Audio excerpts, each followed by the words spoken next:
A gente sabe que na nossa vida, o desafio constante de se manter sem desistir é bravo, não é brincadeira. É mais fácil de desistir. Continuar, perseverar, custa caro muitas vezes para nós. E eu sempre digo que o grande perigo na vida é quando a gente não percebe que está desistindo. Quando alguém lá no meio do jogo fala, olha, parei, não quero mais. Você sabe que ele desistiu, ele sabe que desistiu. Pediu para sair. Claramente, todos estão vendo que ele desistiu. O problema é quando você percebe que tem um jogador que não está dando mais o seu sangue, quando não está se esforçando mais, está prejudicando o time, porque nem ele mesmo percebe que já desistiu. Antes mesmo da partida terminar, mesmo estando de corpo presente no campo, ele já deixou de jogar há muito tempo. Essa é a desistência perigosa. É a desistência velada. É aquela que a gente corre o risco de fazer sem perceber que está fazendo. Num jogo de futebol, o que vai ser o problema? A gente vai jogar com um jogador a menos, que está lá meio morto no meio do campo, fingindo que está jogando. E aí o prejuízo é perder um campeonato, perder uma Copa do Mundo, como já aconteceu. Claro que ganhar é bom. Mas um time ali, no jogo de futebol, isso passa. Agora, quando é a vida da gente que está em jogo, essa negligência nós não podemos permitir. E mesmo que outros jogadores façam parte do jogo da nossa vida, o principal jogador é você. É você que tem que fazer a defesa, você é o goleiro, você faz a defesa, mas você também é o meio de campo e você é o artilheiro. Tem que ser o artilheiro. Tem que ser o centroavante, aquele que faz o gol. Sabe por quê? Porque nessa partida, ainda que você tenha outras pessoas jogando com você, o protagonismo é seu. E se você começa a entregar os pontos, se você começa a desistir, daqui a pouco você não tem mais condições de vencer. Por quê?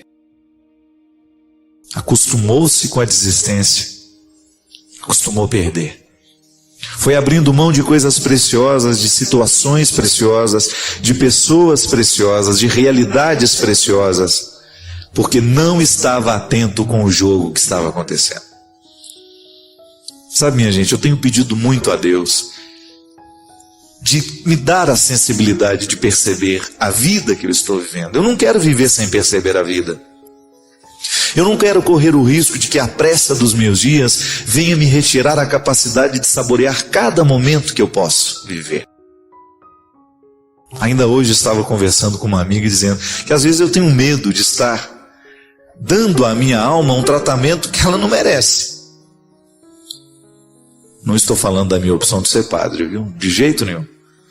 Mas muitas vezes como vivo sendo padre. Será que eu preciso mudar alguma coisa no meu ritmo de trabalho, para que eu tenha condições de perceber a minha vida e não perder a capacidade de saborear cada detalhe da minha existência? Sei que às vezes a sua vida tem muita coisa acontecendo em torno dela, mas eu tenho medo que você não esteja em tudo isso que está acontecendo em torno dela. E às vezes a gente vai fazendo escolhas, a gente vai julgando de um jeito que a gente não percebe que está perdendo. Aí de repente quando você nota, o déficit já é muito grande, o prejuízo já é muito grande. Aí você olha para trás e diz, aquela velha frase, meu Deus do céu, o que eu fiz da minha vida? Por que eu tratei aquela pessoa daquele jeito? Por que eu não fui mais próximo? Por que eu não trabalhei menos? Ou por que eu não trabalhei mais? Por que eu não me dediquei mais a mim? Aos meus projetos? Por que eu não fui capaz de me amar um pouco mais? E assim, consequentemente, eu ter condições de amar um pouco melhor os que estavam ao meu redor? Por que eu não tive disposição de lidar com aquele defeito tão horroroso que eu tinha e que hoje está muito pior do que naquele tempo da juventude? Por que eu não tive coragem de ser verdadeiro comigo, com as pessoas que estão ao meu redor? Por que eu não olhei de frente para o meu limite, para a minha limitação? Minha gente, mais cedo ou mais tarde, nós vamos nos fazer essa cobrança. Sabe, eu fico pensando que o que Jesus fazia com as pessoas quando ele as encontrava, era justamente despertar nelas as perguntas. Jesus era um homem que inquietava, ele interrogava. Quando as pessoas estavam diante dele, era inevitável, olhando para o jeito como ele vivia, escutando o que ele falava, as propostas de vida que ele tinha, olhando para o caráter dele, para o jeito dele ser gente, era inevitável que as pessoas se perguntassem: por que eu também não posso viver assim? A presença de Jesus inquietava, provocava perguntas. Respondia? Também respondia, mas ela provocava muitas perguntas. E é assim que tem que ser hoje. A nossa religião, a nossa pertença religiosa tem que ser constantemente um incômodo, um bom incômodo, uma paz inquieta, como diz sabiamente o Padre Zezinho. De você ter condições, de você ter a consciência de que a sua experiência religiosa lhe faz perguntar o tempo todo se você está fazendo a coisa certa, se você está escolhendo a coisa certa, se você está julgando do jeito certo, para que você não se sabote. Você não pode se sabotar, você não tem o direito de viver se sabotando. É uma menina, na verdade uma moça de 22 anos que escreve assim: Padre Fábio, eu estou muito preocupada com a minha mãe. Há mais ou menos um ano, ela descobriu as redes sociais e desde então tornou-se um vício para ela. Minha preocupação, padre, não é sem razão. De uns meses para cá, minha mãe colocou uma senha no computador e às vezes ela passa madrugadas inteiras, padre, conectada no chat do Facebook. Isso tem sido causa de brigas frequentes entre ela e meu pai. Ela se defende. Diz que é muito sozinha, que não tem amigos e que os melhores amigos que encontrou na vida são todos virtuais.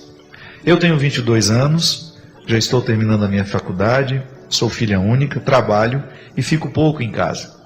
Meu pai também está sempre ausente por causa do seu trabalho, que o faz viajar muito, e isso faz com que minha mãe fique muito solitária em casa. Desde que ela descobriu essas redes sociais, isso tornou-se um vício na vida dela. Sinto, padre, que meu pai está muito intolerante com tudo isso. E percebo que já existe uma crise estabelecida no casamento deles. Estou muito preocupada. Tento conversar com ela sobre o assunto, mas ela não me permite e diz que ela é minha mãe e que eu não tenho direito de falar absolutamente nada sobre o comportamento dela. Que ela não se mete na minha vida e que, portanto, eu não devo me meter na vida dela. Minha mãe, padre, tem se comportado como se fosse uma adolescente. Fico envergonhada e não sei o que fazer. Como posso ajudá-la, padre? Eu também, minha gente, fico muito preocupado no papel que essas redes sociais muitas vezes desempenham na nossa vida. Eu sei que é agradável, eu sei que muita gente descobre amigos de verdade, eu sei que as redes sociais, elas diminuem distância, a gente fica próximo de quem a gente admira, a gente fica próximo, a gente faz grupos de amizade. Eu me lembro que da última viagem para a Terra Santa, né, foi uma viagem maravilhosa.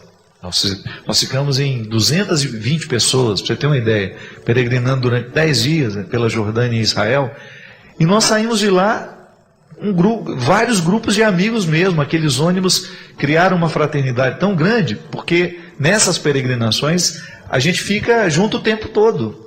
São 24 horas convivendo, né?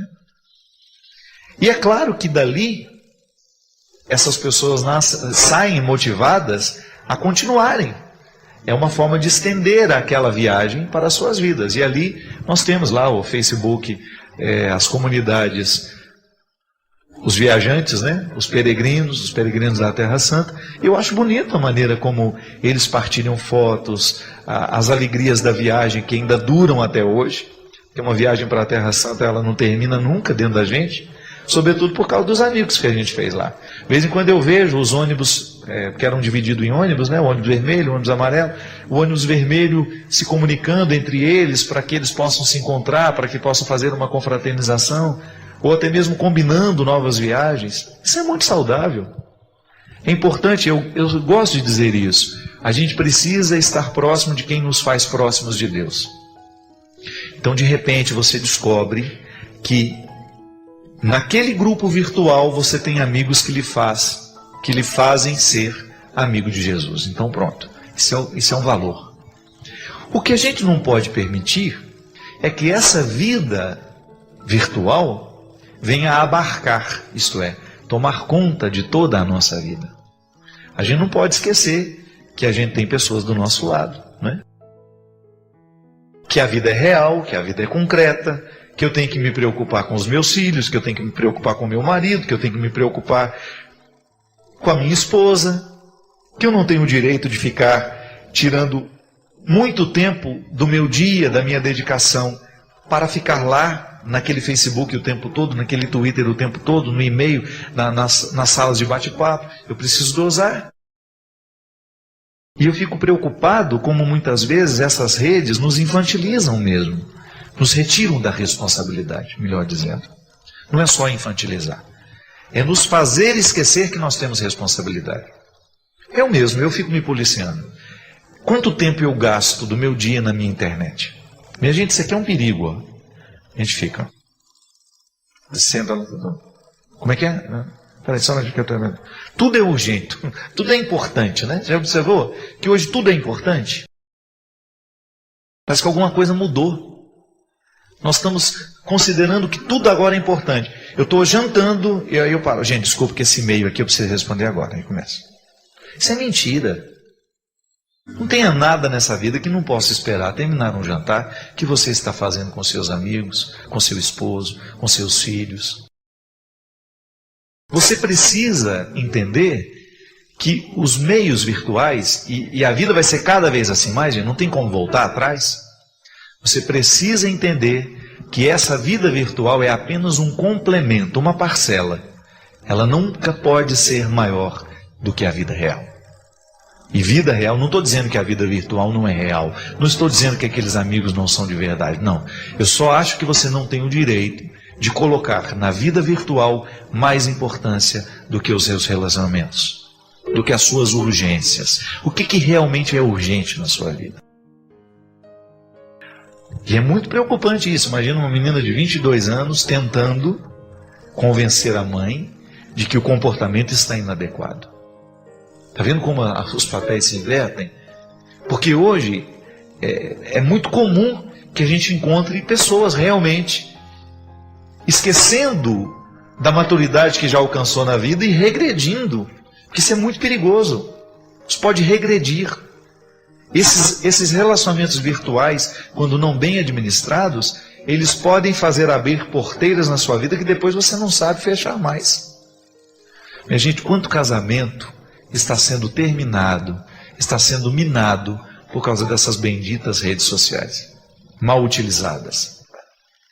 Mulheres que se envolvem afetivamente com outros homens. Porque, claro, do outro lado do computador, todo mundo é lindo, é maravilhoso, todo mundo é compreensivo, todo mundo é amigo, todo mundo é solidário. E a gente sabe que às vezes você está lá vivendo uma dificuldade com seu marido não é tão perfeito assim como você gostaria que ele fosse, e de repente você tem um amigo ali de Face, de Twitter, sei lá de quê, que começa a dizer coisas bonitas para você, coisas que seu marido não sabe dizer, ou começa a lhe tratar de um jeito que seu marido não trata, e você vai caindo nessa ilusão, e você vai permitindo que essa ilusão vai crescendo dentro de você, e de repente você está se distanciando do que você realmente ama, de quem realmente lhe ama, para alimentar um contexto de ilusões que pode ser absolutamente destrutivo para você. Muito cuidado onde você gasta o seu tempo, com quem você gasta o seu tempo e onde você se ampara afetivamente. Volto a dizer, as redes sociais bem administradas, bem articuladas, elas nos ajudam a criar vínculos positivos, mas elas precisam ser muito bem administradas, porque senão a gente pode se exceder e a gente pode esquecer quem nós somos e como devemos nos comportar. Perigo, viu? Muito perigoso mesmo. Padre Fábio, já faz um tempo que venho alimentando um sentimento por um colega de trabalho. No início era só uma admiração, depois uma amizade, e agora já não sei mais o que sinto. Sou casada e isso tem me incomodado muito, pois a frieza com meu marido está sendo inevitável. Estou traindo meu marido, padre? A traição, ela começa no momento em que nós nos permitimos imaginar para a nossa vida aquilo que a gente já não pode mais. E relacionamento é investimento o tempo todo, que a origem de todas as angústias e ansiedades da vida estão nas possibilidades. Se você entra numa concessionária e vai comprar um carro, se você tem 5 cores, você vai escolher uma só. Você vai ficar mais angustiado até escolher aquela cor. Mas escolheu aquela cor, sai e esquece que tem outras, não é assim? Enfim, mas no momento que você estabelece um vínculo que você quer que seja definitivo, você terá que investir naquele definitivo. Não adianta você agora viver fazendo investimentos fora do seu relacionamento. Quando você está namorando, é até possível que você enxergue outras possibilidades para você. Mas a partir do momento que você é casada e quer levar o seu casamento adiante, eu creio que não seja honesto primeiramente com você, né? Alimentar o afeto por uma outra pessoa. A não ser que você não queira, mas o seu casamento aí é diferente, é um problema seu. Se você diz que isso lhe incomoda, o primeiro traço da traição que você precisa fazer cair por terra é aquele que você trai dentro de você mesmo. É você que está se traindo, minha filha. Porque dá muito trabalho você levar uma vida matrimonial, você ser fiel a um esposo, se você continua alimentando dentro de você um ou outro sentimento que não seja ordenado, que não seja de acordo. Não significa que você não possa ter amigos, não significa que você não possa ter aqueles relacionamentos que compõem o mosaico da sua vida. Mas o amor conjugal, esse amor erótico, né? Você alimenta pelo seu esposo, e se você não fizer esforço para isso continuar, você correrá o risco então de viver um processo de traição, que no primeiro é traição a você mesmo e depois traição a ele, naquilo que você vai realizar concretamente, nas possibilidades que você assumir para você. A melhor coisa que a gente precisa fazer na vida é a gente conhecer bem quem a gente é. Isso é fundamental. Você como mulher, você sabe muito bem quem é você, onde é que estão os seus pontos fracos. E se você começar a explorar demais os seus pontos fracos, você corre o risco de perder o prumo da existência. Se aquela pessoa que lhe desperta um sentimento diferente, uma sensação, aquele frio na espinha, uma coisa assim, não tem? Se você continua se aproximando e querendo aquela convivência, você começa a minar a sua defesa. É como se você estivesse julgando contra você mesmo. Se eu tenho o desejo de ser fiel àquilo que eu assumi, eu preciso ter uma conduta que me favoreça isso. Então, de vez em quando, a gente se perde nesses desequilíbrios pequenos, nas possibilidades, quando você começa a olhar para uma coisa de um jeito que você não deveria, quando você começa a minar o seu campo. Mas aí não. Quando você se apercebe disso, é hora de você tomar a sua decisão. Se a gente abre porteiras que a gente não pode fechar depois, a boiada passa. Estou errado? Então é uma questão de honestidade. Se você percebe que aquilo que você está nutrindo por esse amigo seu já é diferente daquilo que deveria ser, e se o seu casamento é um valor, e eu espero que seja, olhe para os seus filhos, olhe para o seu marido e reconstrua esse sentimento dentro de você. Reorganize isso dentro de você. É possível. Cada vez que nós vivemos um sentimento desorganizado, se a gente quiser, a gente coloca em ordem. Agora, se a gente não quiser, a bagunça vira generalizada. E daquele outro vai virando, o outro vai virando. E aí a gente perde o equilíbrio. Eu não consigo ser perfeito. Não sei você. Nunca consegui. Eu nunca consegui fazer nada na minha vida que eu pudesse dizer com tranquilidade: isso que eu fiz está perfeito. Não. Tudo é marcado pela nossa insuficiência. Eu sou insuficiente nas minhas decisões, eu sou insuficiente na minha forma de pensar, eu sou insuficiente nas minhas ações, por mais que eu queira, a minha vontade é fraca. Então, se tem uma coisa que eu nunca na minha vida experimentei, foi a perfeição. E é interessante porque o conceito de perfeição, ele perpassou muito a nossa cultura. Ele acontece o tempo todo na nossa cabeça sem que a gente perceba, sem até mesmo que a gente pense sobre ele. Quantas vezes eu me tornei uma pessoa infeliz porque inconscientemente eu estava programado para ser perfeito?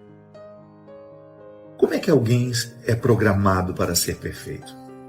A partir da experiência de sermos quem somos, de nascer onde nascemos. Não sei como foi a sua relação com seus pais, com as pessoas que de alguma forma tiveram uma autoridade emocional, afetiva na sua vida.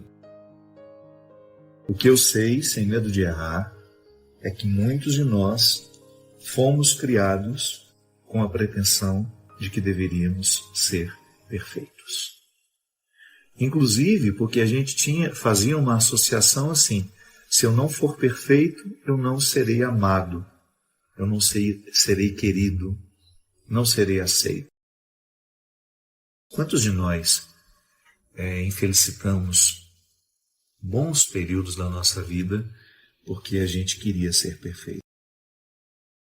E é claro que a partir disso, toda a compreensão da dimensão divina da nossa humanidade. O mistério da encarnação nos assegura isso. Depois, no mistério da encarnação, tudo está tocado pelo sagrado. E Nossa Senhora é a mulher onde tudo isso acontece. É a carne que Deus escolhe para inserir de maneira definitiva, inserir-se de forma definitiva na história.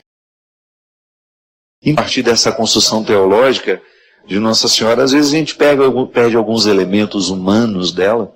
Aliás, esse é um problema que às vezes a gente vê dentro do contexto da Mariologia, as pessoas esquecerem a humanidade de Maria, que é tão importante isso para nós. É a parte que nos cabe nesse mistério. Então, se a gente coloca a Nossa Senhora muito distante do que é humano, a gente perde o específico nosso, nela representado dentro do mistério da encarnação. Maria cheia de raça, não teve de graça o que recebeu. É bonito porque você pensar que Nossa Senhora precisou do esforço humano em todo o seu processo também, na elaboração de tudo aquilo que ela precisava significar na vida de seu filho. Não foi fácil ser ela. Não foi fácil cumprir o seu papel. E aí você retira Nossa Senhora desse contexto muito, às vezes, uma ternura sem coragem, né? Às vezes a gente vê Nossa Senhora assim, né?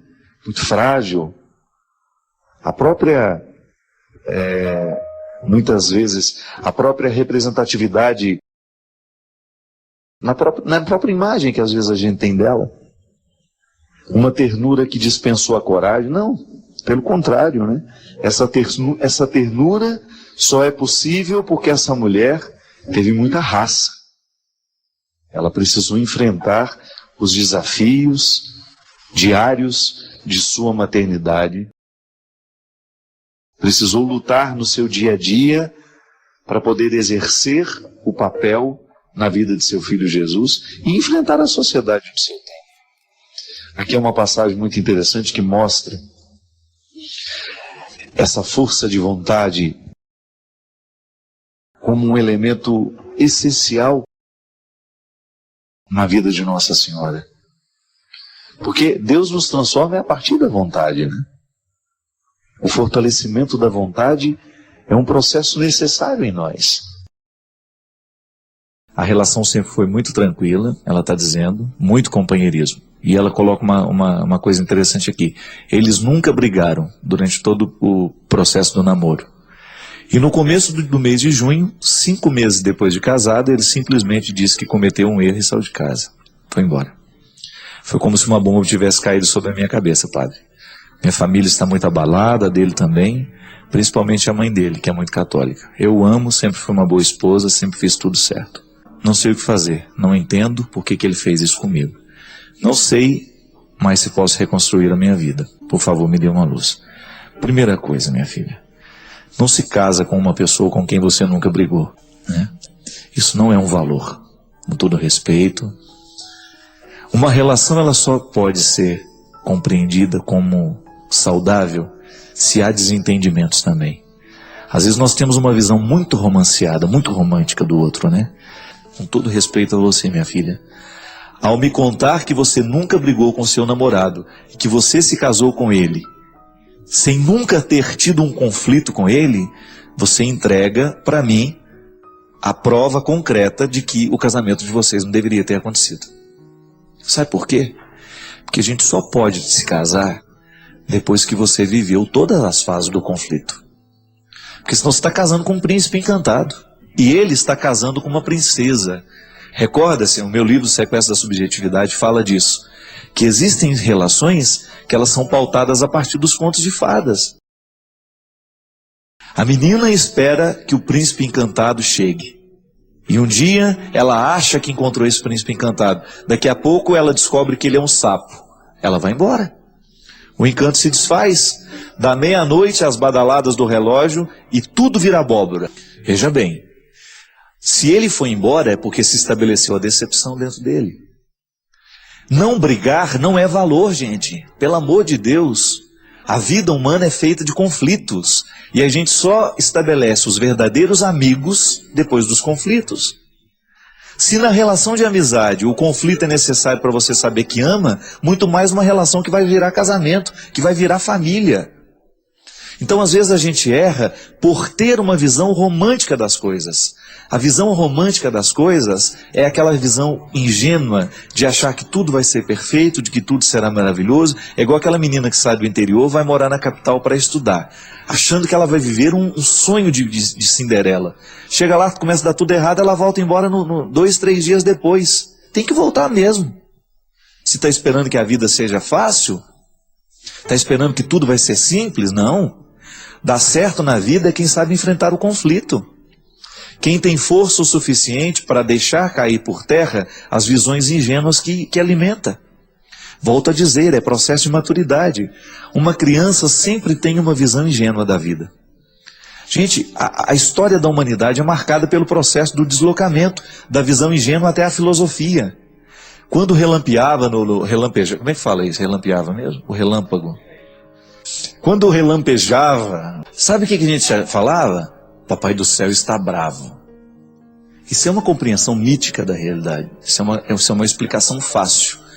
Diante de tudo que a gente não sabe explicar, a gente costuma ter uma visão mágica, uma explicação mágica.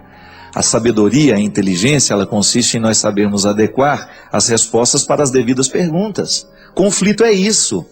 É você buscar a resposta certa para a pergunta que você tem. Se você vive a partir de uma visão romanceada, de que tudo será lindo, maravilhoso, você vai se decepcionar justamente no momento que você descobrir que as pessoas não são assim. E o outro não tem obrigação de ser.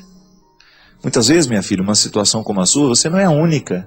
Quantos casais se casam assim, achando que o outro é uma princesa, que o outro é um príncipe? Aí na hora que começa a conviver, viu que nada disso era verdade. Porque se já tivesse quebrado o pau antes, tudo bem. Vocês já teriam sabido, olha, nós brigamos, nós já nos acertamos, a gente sabe quais são as nossas diferenças, a gente sabe quais são as nossas qualidades, mas a gente se escolheu mesmo assim. Aí você não está casando enganado. Agora, ao confessar que vocês nunca brigaram, você nos dá a entender de que realmente vocês não se casaram na época certa. O conflito não aconteceu. E conflito é que amadurece uma pessoa. Olha, se você quiser fazer o seu filho ficar criança a vida inteira, é só você evitar os conflitos na vida dele. Só você colocar debaixo da sua asa, não permitir que ele voe, não permitir que ele erre, não permitir que ele caia. É só você fazer isso. Cuidado excessivo faz isso com as crianças. As crianças ficam imaturas para o resto da vida.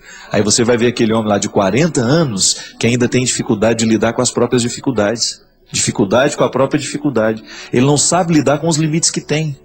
Porque infelizmente não foi preparado para viver conflito. Tem gente que não gosta de conflitos. Já deve ter encontrado muita gente assim. Ela nem estabelece conflito com os outros porque ela tem medo. Ela tem medo de perder os amigos, tem medo de contrariar o outro. Pelo amor de Deus, quem é seu vai ser seu sempre. Quem realmente gosta de você vai gostar de você mesmo no momento que se estabelecer o conflito. Quem de fato encontra um valor em você não vai te jogar fora só porque você tem uma opinião contrária a dele, não. E tem gente que às vezes, para dizer que pensa de forma diferente, tem uma dificuldade danada. Isso é imaturidade, gente. Maturidade consiste em nós sabermos dizer o que a gente verdadeiramente pensa sobre as coisas, consiste em a gente verdadeiramente dizer o que a gente sente, sem medo do que o outro vai reprovar ou aprovar em nós. Isso é uma questão de sobrevivência.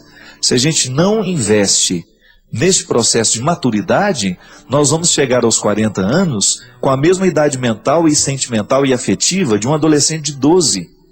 Não podemos fazer isso. Isso é retrocesso, isso é deixar de você viver o bom da vida. Pode ver, grandes amigos nascem, você tem certeza de que ele é seu verdadeiro amigo, é depois que vocês já quebraram o pau e mesmo assim a amizade continuou de pé. Já tiveram inúmeras dificuldades, mesmo assim o outro não desistiu de você. Quando você fez tudo errado e mesmo assim o outro te perdoou e falou, olha, eu não te jogo fora da minha vida porque eu já não sei mais pensar a minha vida sem você. Eu reconheço o seu valor. Você não tem obrigação de ser perfeita. Eu te reconheço imperfeito, com direito de errar, e mesmo assim eu quero você na minha vida. Faz parte. São os conflitos que nos amadurecem o tempo todo. Apesar de nós sermos homens e mulheres em situações tão diferentes, os nossos corações necessitam das mesmas coisas. E é interessante que parece que o tempo vai nos ajudando a entender o que a gente precisa. Quando a gente é muito jovem, a gente tem uma percepção muito rasa da vida. E geralmente a gente costuma colocar todos os nossos empenhos em alcançar aquilo que tem preço. É época que se a gente pudesse, a gente compraria tudo. Não é verdade? E não é nenhum problema você trabalhar honestamente e conquistar aquilo que tem preço. Só que vai chegar um momento da sua vida, e o próprio movimento do tempo faz isso com a gente, que você vai entender que aquilo que tem preço só é bom se tiver alguém do seu lado para dividir aquilo.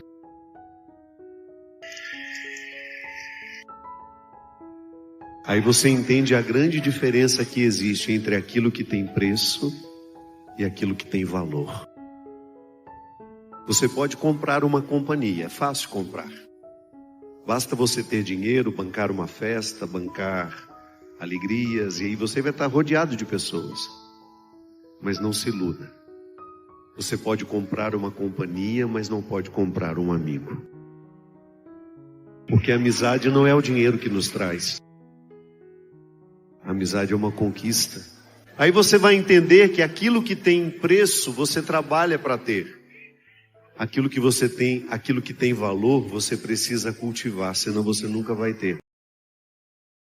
A maior riqueza que você pode ter na vida não está no banco. Não é a casa que você construiu, não é o carro que você tem. A maior riqueza que você tem são os amores que você ama. É isto que enriquece a gente. Quando você olha para o lado e você vê que você conquistou pessoas, que você conquistou fidelidades, que você conquistou pessoas que são capazes de dar a vida por você. Isto é valor, minha gente. É isto que nos torna ricos. Não é o dinheiro que nos torna ricos. O que nos torna ricos são os amores que a gente ama. Por isso que nada é mais precioso do que você ter uma família. Você entender o significado do valor. Quanto custa um filho seu? Não tem preço. Você pode até dizer quanto custa o seu carro, quanto custa a sua bicicleta, quanto custa a sua casa, Mas você nunca vai poder dizer quanto custa um filho seu, porque não tem dinheiro no mundo que pague. Um ou outro parente até vende, né? A gente até vende se chegar um dinheiro bom, né? Um primo distante, chato, enjoado, aborrecido. Mas quando há amor, não tem preço. Aí você entende o verdadeiro significado da vida, que é construir estes vínculos que nos tornam eternos.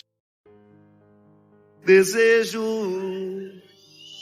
que você tenha quem amar, e quando estiver bem cansado, ainda exista amor para recomeçar. Para recomeçar.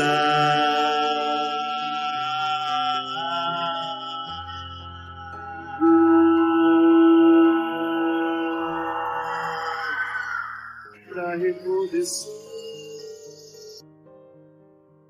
É isso mesmo. Nada pode ser mais precioso do que alguém que significa na sua vida um pouco do amor de Deus na sua história. As pessoas que mais nos educam são aquelas que nos amam de um jeito parecido com o jeito com que Deus nos ama.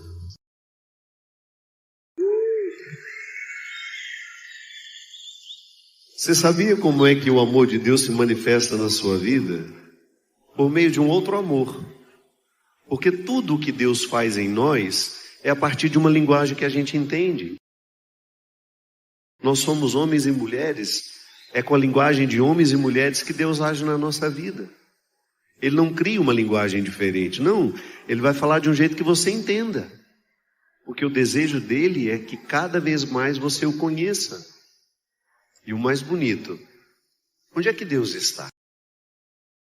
Dentro de mim, dentro de você. Por isso que não é possível conhecer a Deus sem que você também se conheça. Não são dois caminhos, um que faça você chegar a Deus e outro que faça você chegar em você. É o mesmo. Quanto mais você se conhece, mais você vai conhecendo o Deus que habita o seu coração. E Deus se manifesta assim. Como é que Ele me ama? Através do amor dos que me amam. Através dos vínculos saudáveis que eu posso ter. O primeiro amor que nós recebemos na vida foi o amor dos nossos pais. E ali estava o amor de Deus em você, por você. E aí, a primeira fonte do amor e do pai e da mãe e das pessoas que nos rodeiam, dependendo da maneira como ele é feito, se ele é bem realizado, vai deixar uma reserva em você. Sabe, da mesma forma como a gente precisa de uma cisterna, de um poço artesiano, para a gente ter reserva de água, sabe qual é o nome do poço, da reserva que nós precisamos ter? Amor próprio. Amor próprio. É um jeito muito eficaz que Deus tem de amar você, sabe quando? Quando você tem amor próprio. Porque se você tem amor próprio, o diabo não tem muita chance na sua vida. O diabo nada de braçada é na vida de quem não se ama. Observe. Os momentos que você mais permitiu que coisas ruins acontecessem com você, foi quando você deixou de se amar. Quando você deixou de ter respeito por você. Porque isso é muito natural. Se eu não tenho amor e respeito por mim, você também não vai querer me amar e me respeitar. Às vezes os nossos relacionamentos, a gente se machuca tanto por causa disso. São duas pessoas que não se amam tentando amar. Não. E às vezes a gente acha, você vai trazer o amor que eu preciso. Não. O amor que eu preciso eu já tenho. É a reserva que eu fui criando ao longo da minha vida. Eu não dependo do amor de ninguém para eu ser feliz. É claro que quando o amor do outro chega, ele complementa o amor que eu tenho por mim. Mas eu não posso ficar esperando que você venha me dar aquilo que eu preciso me oferecer. Por isso que é tão difícil amar uma pessoa que não se ama. Você sabe disso. Dá uma trabalheira danada. Você pode oferecer o seu máximo, ela vai achar que não é o suficiente.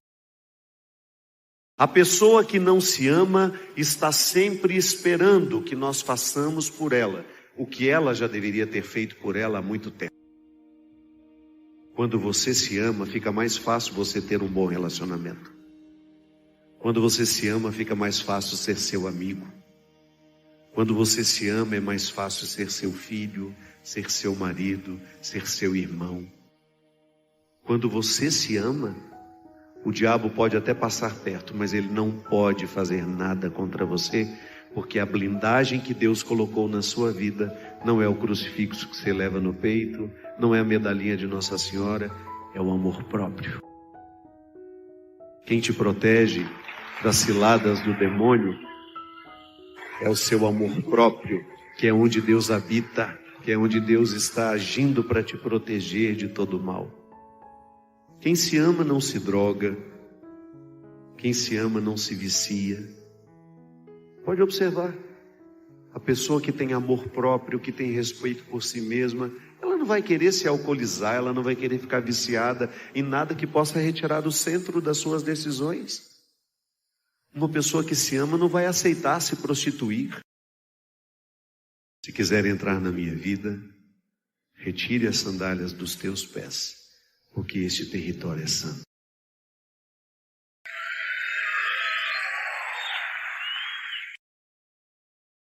Ame-se. Converter-se a Jesus é você, antes de qualquer coisa, identificar o respeito que você precisa ter por você. Hoje, minha gente, o mundo está nivelando todo mundo por baixo. O que está sendo oferecido para vocês como diversão é uma causa de perdição para muitos. Os nossos jovens estão perdidos numa falsa alegria. Os nossos jovens estão perdendo a alegria muito fácil, porque eles estão perdendo a vida aos poucos com aquilo que não edifica.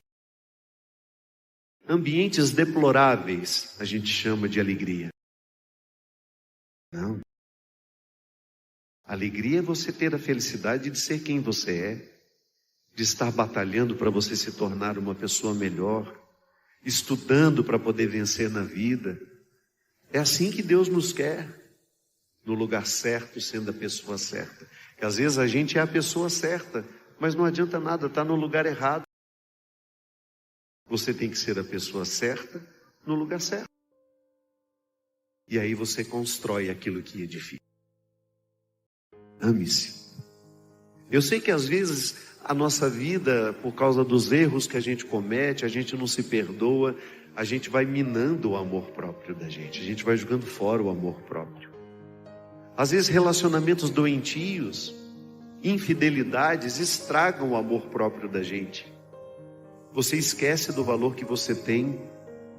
Às vezes você está sendo tão maltratada a vida inteira que você já esqueceu há muito tempo do valor que você tem. Hoje é um dia de relembrar o valor que você tem. Não tem pecado neste mundo que você tenha cometido que retira de você o fato de ser uma filha e um filho amado. Deus ama você. Troca reinos. O Calvário de ontem foi por nós. Jesus morreu porque preferiu os miseráveis. Jesus morreu porque fez amizades onde nós não faríamos. Jesus morreu para que eu e você tivéssemos o direito de sentar à mesa com Ele. Ele viveu num momento religioso muito excludente, em que a religião julgava fora as pessoas pelos erros que elas cometiam. Não. Minha gente, se nós formos julgar as pessoas fora pelos erros que elas cometem, não sobra ninguém nesta praça. Todos nós somos frágeis, todos nós erramos, mas há um fato que não muda. Deus não desiste de nós. Deus não desiste de mim. Deus não desiste de você. Dá uma olhadinha para quem está do seu lado aí. Diz assim: sua cara não ajuda. Fala para ela. Sua cara não ajuda. Seu passado lhe condena. Mas hoje eu tenho uma boa notícia para lhe dar. Deus não desistiu de você. Deus é capaz de trocar, abrir mares,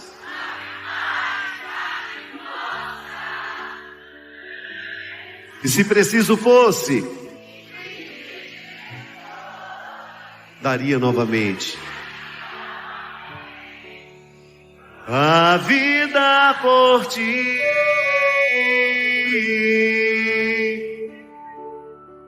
Meu só não é capaz de deixar de te amar. Canta comigo! Deus é capaz de tocar reinos por ti, abrir mares para que possas. E se preciso fosse, daria novamente a vida por ti. Meu só não é capaz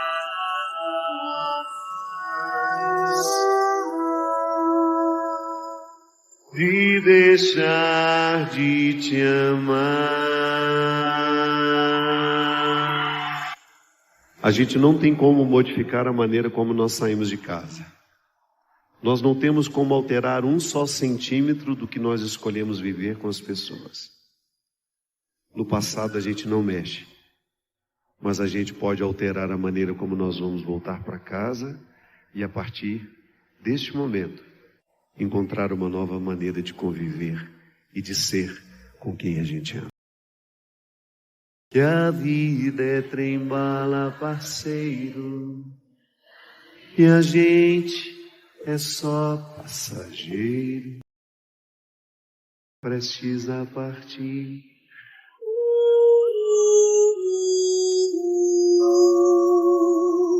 Hoje é noite de vitória! E nós podemos proclamar a vitória de Cristo sobre aquilo que hoje é um sofrimento na sua vida. Proclamar a vitória de Cristo sobre os seus vícios, sobre os nossos vícios.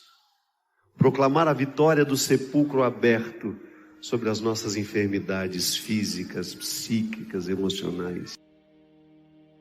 Hoje o Senhor quer levantar homens e mulheres de coragem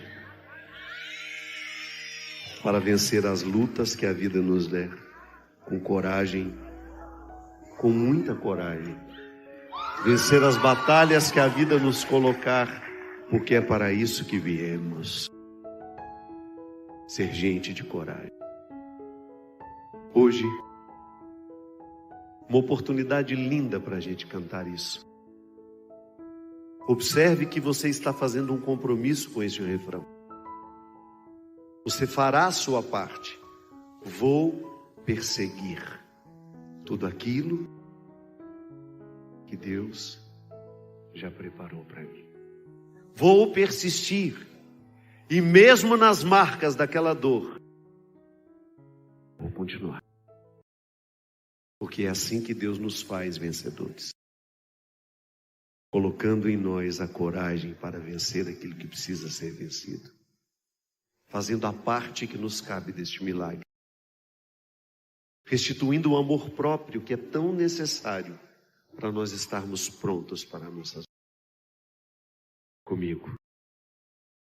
Seja comigo, nesta noite, um filho, uma filha da ressurreição.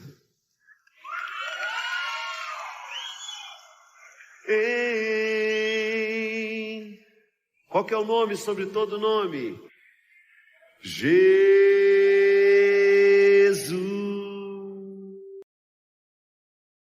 O Senhor esteja convosco. Por intercessão da bem-aventurada Virgem Maria, Mãe da Ressurreição, desça sobre nós, sobre os nossos corações, sobre as nossas famílias, de maneira especial hoje sobre as nossas necessidades, sobre tudo aquilo que Deus precisa encorajar em nós, para nós vencermos. para nós darmos o testemunho da ressurreição de Cristo. Derrame sobre nós a bênção do Deus Todo-Poderoso, Pai, Filho e Espírito Santo. Jesus foi extremamente libertador no seu tempo porque ele fez uma conexão muito direta entre o coração humano e o coração divino. O coração de Deus, nele plenamente manifestado e encarnado, acolheu os que passaram pela vida dele. Se nós quisermos ser essencialmente religiosos, espiritualizados, nós temos que permitir. Nós temos que escancarar as janelas do nosso coração e do nosso entendimento, para que a gente nunca se perca dessa verdade. Não existe como amar a Deus sem ter também um amor pela humanidade. Essa humanidade que está em mim, que está em você. Aquela humanidade que às vezes a gente tem dificuldade de reconhecer como parte da nossa. Pessoas que são muito diferentes de nós, muitas vezes marcadas por uma história pessoal difícil. Eu já fui muito afoito, já fui muito preconceituoso também. Não que eu tenha deixado de ser, né? O tempo todo eu identifico em mim algumas coisas que eu preciso avançar, que eu preciso evoluir, que eu preciso fazer ficar diferente dentro de mim. Mas eu não perco de vista isso. As questões humanas, aquilo que nos torna humanos, doem do mesmo jeito e também nos alegram da mesma forma. Claro, com proporções diferentes, vai depender da história de cada um de nós. O fato é que eu estou aqui, eu sou humano, você é humano. Precisamos de alguma forma dar conta da condição humana, que não é fácil. Não é fácil. Como é difícil você ter que lidar com você. Como é difícil lidar com aquelas partes desconhecidas de você que ainda gritam, que dão ordem. Como é difícil a gente lidar com aquilo que em nós ainda não obedece à nova versão que nós queremos ser. Então, para mim, vida espiritual é isso. É a oportunidade que eu tenho de alguma forma interferir, seja por meio da reflexão, seja por meio da ação, seja por meio da transformação do pensamento, da mentalidade, seja pela reformulação da linguagem. Tudo isso para mim é busca espiritual. Ninguém pode olhar para o passado, observar o presente e fazer o plano de futuro na correria. E é por isso que a vida cristã combina com reflexão, né? Nós não podemos ser um cristão qualificado se a gente não reflete a própria vida. Então, tenha calma com você. Se você tem dificuldade com as pausas, exercite-se nelas. Comece a olhar mais devagar para o seu jeito de ser. Comece a prestar atenção em você. Na maneira como você trata as pessoas, na maneira como você trabalha, na maneira como você estuda, na maneira como você escolhe ser quem você é. Reflita-se.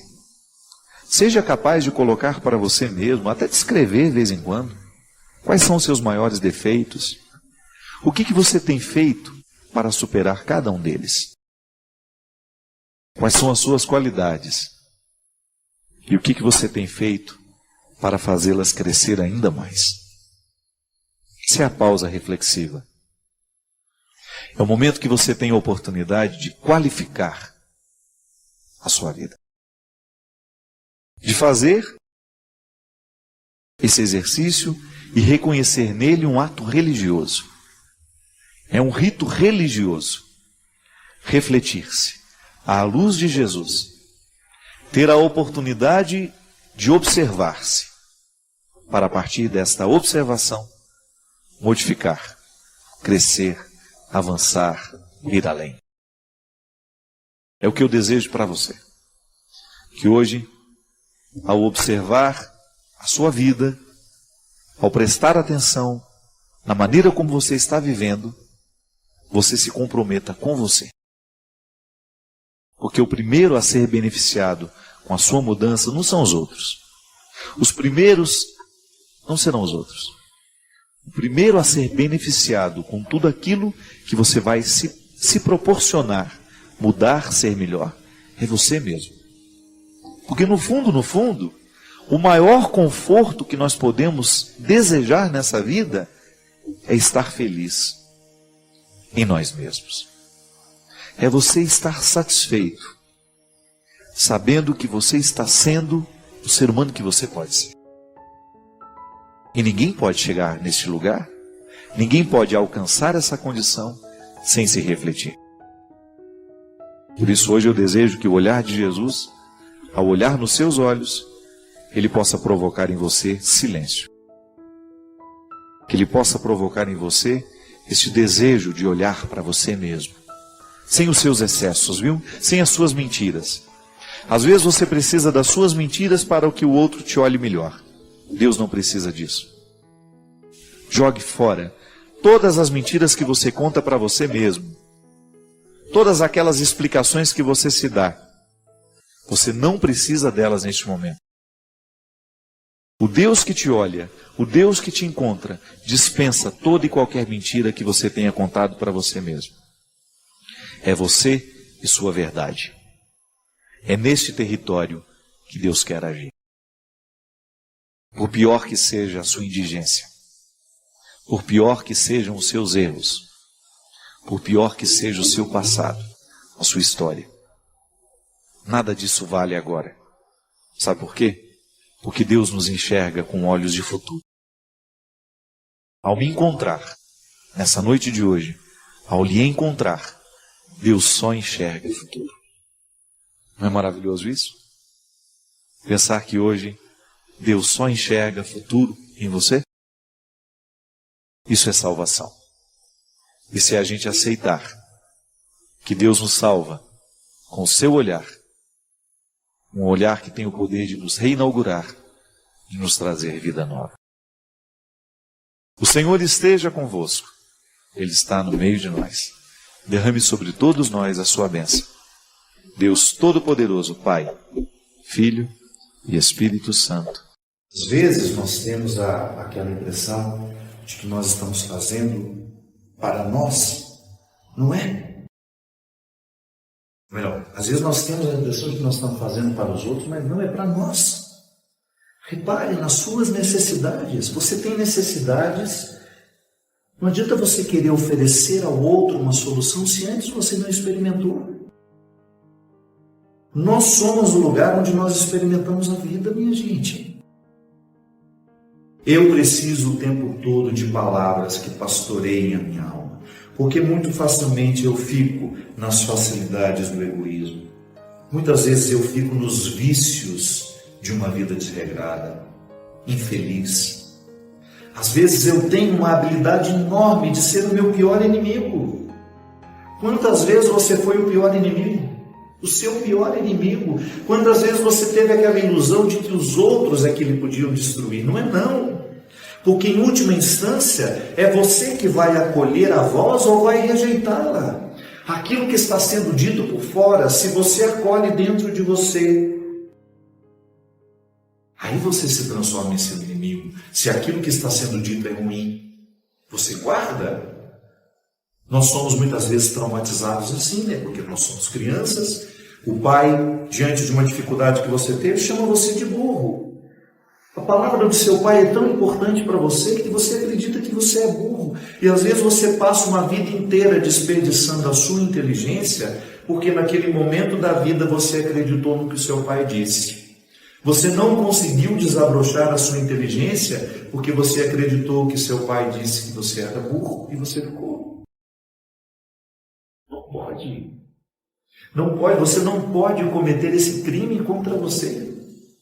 A voz que pastoreia é aquela voz que nos chama para o amadurecimento, para o desabrochar de tudo aquilo que em nós é maravilhoso, minha gente. Por isso que eu preciso ter um pastor amigo, um amigo pastor. Eu tenho um pastor amigo, que é o pastor Caio Fábio, que é um homem que participa mesmo da minha vida. E ele é um amigo pastor. Eu trouxe para a minha vida pela autoridade espiritual que ele tem, um homem que eu conheço, que eu identifico muito próximo da verdade, da sabedoria evangélica, e eu quero ele comigo, porque ele é meu amigo. Ou pessoas simples no meu dia a dia, que tem palavras proféticas na minha história, como a tia Ju. Padre Fábio, o senhor tem poder de cura. Quantas vezes eu já pensei nisso, mas a palavra dela ontem para mim confirmou aquilo que de alguma forma eu já sei. Preste atenção no que os que te amam lhe dizem.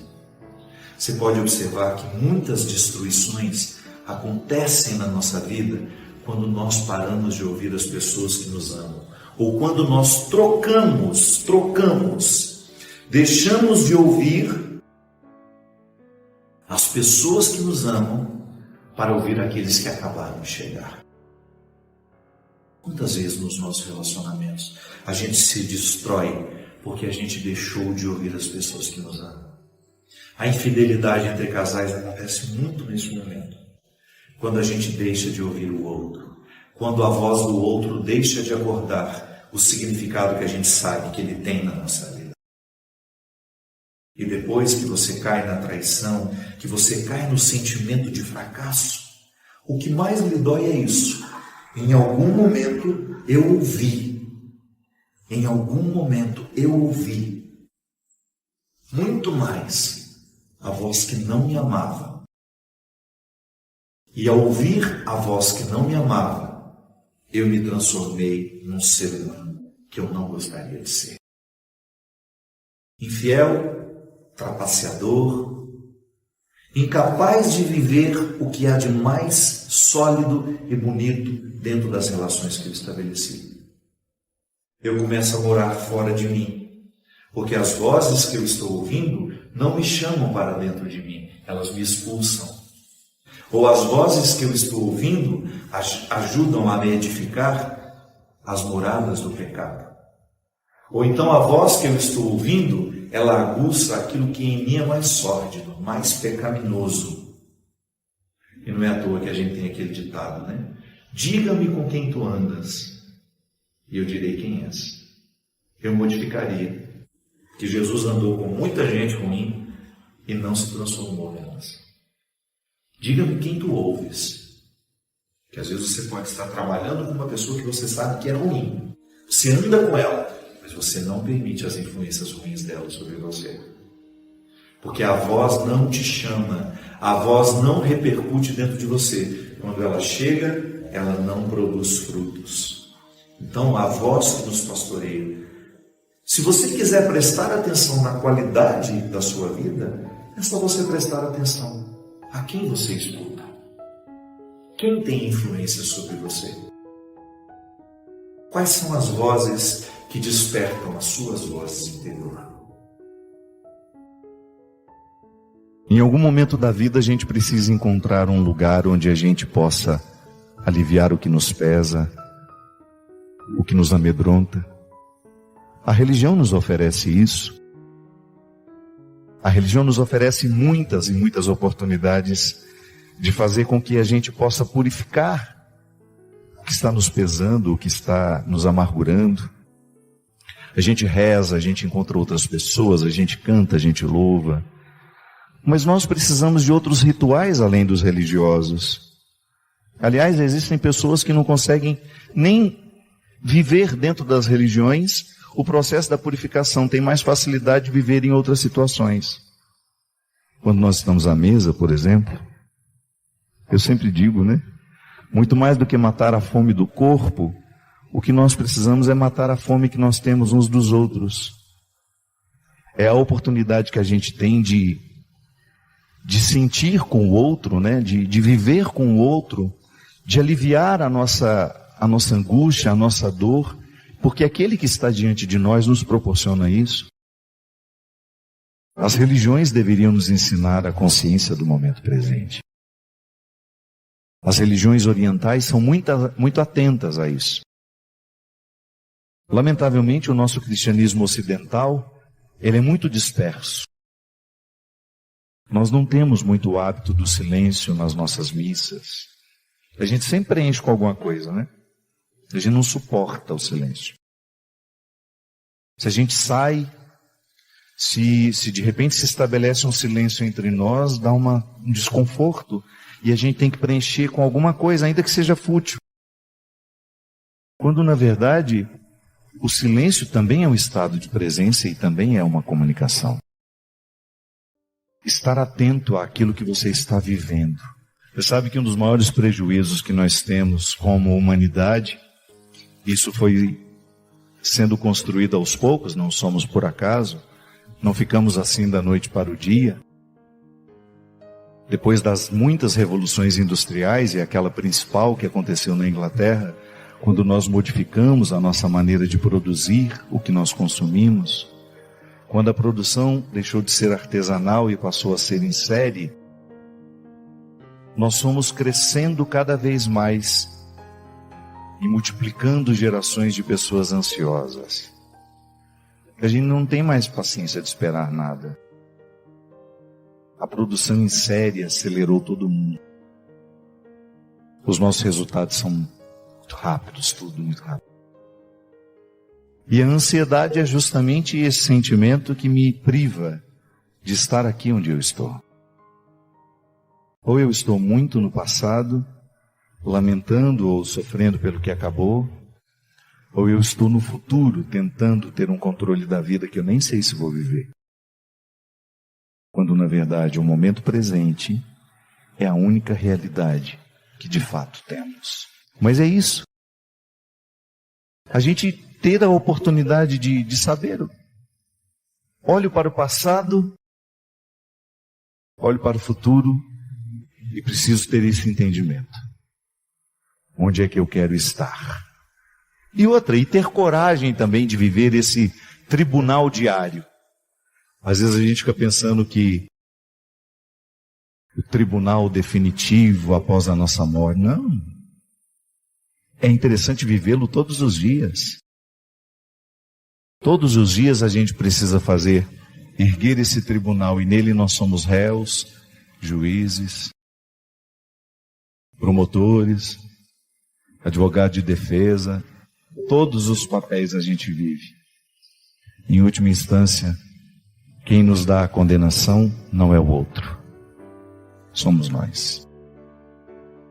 Eu acho que essa é a pergunta que Deus vai nos fazer. Valeu a pena ser quem você é? Valeu a pena ser quem você foi? Se alguém pudesse pegar você pela mão, fala, eu vou te dar direito de ir a um lugar e encontrar alguém que você tenha a oportunidade de ser quem você é. Às vezes nós damos sorte de ter isso dentro de casa. Às vezes o vínculo do sangue evoluiu para uma grande e fecunda amizade e a gente consegue ter uns com os outros dentro de casa. Um lugar onde a gente pode ser quem a gente é, mas nem sempre. O vínculo sanguíneo não é garantia de intimidade, infelizmente. Mas aí Deus vai nos dando a oportunidade de sermos uns dos outros através do vínculo da amizade, que na minha modesta opinião é o vínculo mais aprimorado do amor. Eu acho que a amizade é o último estágio de todo grande amor. Observe, você que é pai, como é bom no momento certo você fazer a distinção. Pronto. A partir deste momento, meu filho, você navega sozinho. E eu tenho o direito de ser só seu amigo. É um crime você querer ser amiguinho do seu filho no momento que ele precisa do pai. É um crime. Aliás, é um crime que nós estamos cometendo muito nos dias de hoje. Porque a gente quer ser amiguinho dos nossos filhos. Não. Filho, filha, até uma determinada idade, até a autonomia e o juízo estarem estabelecidos, você precisa ser aquela voz que vai dizer o que é certo, o que é errado, senão se perde tudo pelo caminho. Mas depois não. Depois de um tempo você descobre que agora já não existe mais a obrigação da paternidade, da maternidade, e que você tem o direito de gozar de uma grande amizade com seus filhos. E também é lindo quando você percebe que seu filho procura você não porque você é mãe dele, ele procura porque você é amiga dele. É aí que você sabe que venceu na vida. Quando você cumpriu as fases da paternidade e da maternidade, e você descobre que depois de todas as obrigações cumpridas, vocês são amigas que têm prazer de estarem juntas. Não é bom? Ou então no casamento, depois que passa a fase dos calores, que tudo passa. No início não, é um fogo danado. E faz bem, o fogo precisa existir enquanto der tempo, viu? Faça de tudo para o fogo ficar um bom tempo na sua vida. Mas depois, você vai olhar aquele homem deitado com aquele pijama de flanela horroroso do seu lado. Que ninguém fica bonito de pijama de flanela. Tem que amar demais para achar bonito. Não é verdade? Você olha para aquele traste, aquilo ronca igual um porco. E você... Meu Deus do céu, não era assim quando eu conheci. Mas você sabe que do seu lado está um grande amigo, que você não troca por nada nessa vida. Porque quando a gente descobre um amigo, a Sagrada Escritura já nos diz, você não descobriu uma pessoa, você descobriu um tesouro. E hoje, se eu pudesse ser tomado pela mão, sabe quem eu queria encontrar? O meu pai. O meu pai morreu, eu ainda era menino. Eu tinha 16 anos quando ele foi embora. O pai morreu jovem. E ele queria tanto que eu desse certo na vida. Ele se esforçou tanto para que eu desse alguém na vida. Para que eu fosse um homem de valores. Não um homem rico, não um homem poderoso, não. O que meu pai sempre olhava e queria de mim é que eu fosse um homem bom. Só isso. Eu não sei se já sou. Ah, mas como eu gostaria de que alguém segurasse na minha mão e me levasse para encontrar-me com ele. Depois de tanto tempo. Eu ter a oportunidade de olhar nos olhos daquele homem e agradecer. Ô Pai, obrigado, porque no meu coração o Senhor é uma lembrança bonita. O Senhor passou pela minha vida e só deixou saudades boas. Você me levaria para ver meu pai? Levaria? Eu também levaria você para ver quem você quisesse nessa noite de hoje. Para ajudar a ressignificar a vida. Para ajudar a sangrar o que lhe pesa. Para ajudar a chorar o que precisa ser chorado. Sobretudo por causa dessa frase. Eu vivo para consertar. E não reclamo não. Porque eu compreendo a minha oportunidade de ser e estar no mundo sempre como uma oportunidade de reparação. Se os outros odeiam, eu não quero ser mais um que odeia. Se o ódio tem sido uma linguagem tão fácil, eu não quero me utilizar dela. Se o mundo tem sido injusto, eu faço de tudo para não ser. Porque eu acredito que o Evangelho ele se transforma numa realidade em nós à medida em que essas células vão crescendo. Porque à medida em que nós nos transformamos em um agente que transforma, que não se conforma às estruturas que estão aí, pecaminosas, muitas vezes diabólicas, quando nós não nos conformamos a elas, nós nos transformamos em agentes que vão multiplicando as mudanças, assim como Jesus fez. Jesus foi passando pelo mundo e foi conquistando alguns corações. E não foram muitos. Às vezes eu fico pensando em tudo isso que o cristianismo se tornou, na grandiosidade que o cristianismo se tornou no mundo, e eu fico pensando que o Calvário só tinham 3 pessoas. Não começamos grandes, não. Começamos proibidos. Começamos traindo. Começamos não sendo fiel. Começamos não ficando até o fim. Portanto, hoje, na oportunidade de ser quem somos, nós voltamos no tempo. Somos olhados por Jesus. E recebemos dele essa boa e feliz oportunidade de transformar as estruturas que estiverem diante de nós. Esse mundo pode ser muito melhor no dia que eu e você decidirmos sermos. Decidirmos que seremos melhores. Eu tive um momento muito difícil na minha vida, há uns 4 anos, que foi quando eu fiquei praticamente sem sair da cama 1 semana, com um desejo enorme de ir embora dessa vida, sem nenhuma vontade de ficar, sem nenhum motivo para continuar. Acumulei 2 doenças muito difíceis no mesmo momento: síndrome do pânico e depressão. Não me sinto curado não, confesso. Estou aqui administrando. É uma luta diária. Graças a Deus, tomo só um comprimidinho de noite só.